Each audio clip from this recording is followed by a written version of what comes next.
Hello everyone, it's me again, Professor Harding. It's currently week 12, that is to say 3 months since this all began. It gives me absolutely no pleasure to say that this is going to be a relatively short video message. To summarize, I suppose the easiest thing to explain, because the other thing I believe everyone will know about, is that the facility that has been creating the mountain muties has been not quite taken, but certainly cleared by a combination of Lord Fairfax's regiment and the Cybrid Vigor. As to the purpose of this, I have no idea, because I was at the school.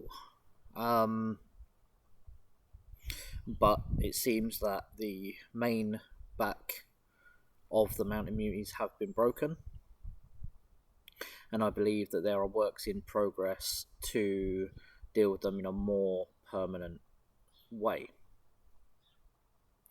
Now, I suppose the magpies and the cockroaches seem to have come to some sort of territorial agreement. Obviously, do still be careful, because while the magpies may certainly seem to be more reasonable and able to be dealt with, the cockroaches are armed and they have shown that they are willing to fight to get what they want. That's not to say that they won't trade with you, just do be careful. Now, I suppose the elephant in the room, which was the school.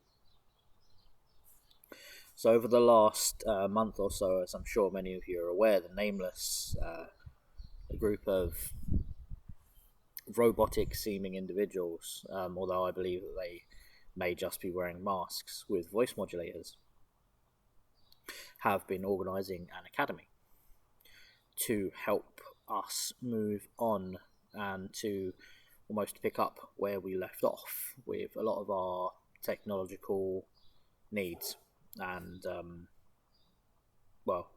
surviving this. Sorry, as I'm sure you can understand, it's quite difficult. Many individuals from all of the groups that currently live in the wastelands, individuals from Mineton, Steelford, some of the people from Nowhereville, Magpies, the Vale, Steaders, Cybrid Vigor, Hospitalers, even a few people from Lord Fairfax's regiment, and individuals who don't belong to any of these large groups, made their way to school in the eastern side of the local wastelands. And for some time we got together and we spoke about what we could do and understanding what happened. A few of us who were meteorologists before believe that the seasons will remain relatively unchanged. We even found some old computers and started to put them together to actually have something that we can work with and be able to move on. And it was early in the morning, just after the sun rose, that the explosions began. Now, obviously, the nature of these explosions was unnatural, to say the least.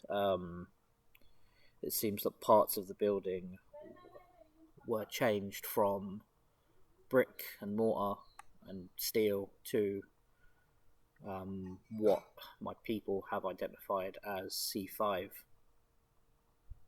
Just directly changed from one thing to another, almost like magic. electronics were found in the remains, which also leads me to believe that inside the walls that weren't transubstantiated into explosive material was electronics. So this has only led us to believe that the nanomachines created bombs. Quite a few people died, as I'm sure you can understand.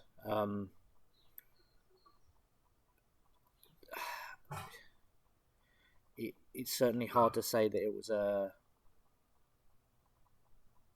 lot of people have suffered in across the entire wasteland, so it would be unfair of me to say that it was an uncalculable loss of life, but it was certainly an unnecessary one. Many of us heard voices within our heads, although there was no audible noise. If I can recall, the words were, "Are you not happy with what we have done? Are you not happy that we took this broken world and made it fresh? Why must you push forwards when you could live in ignorance and be happy?"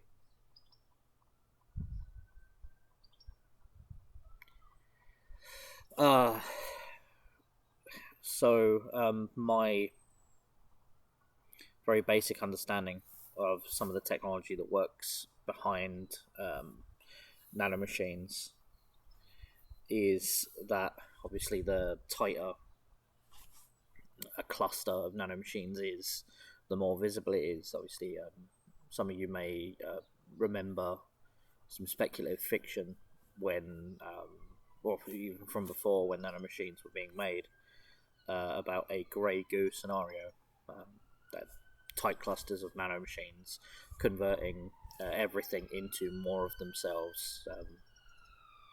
Now, obviously, that's not quite the post-apocalyptic event that we had, but if these clusters of nanomachines can come together tightly and form a almost plasmid form, then it stands to reason that they can disperse thinly enough that they could be invisible. We may be looking at whatever caused all of this to start with, aggressively responding to our attempts to uplift ourselves out of the situation we're in.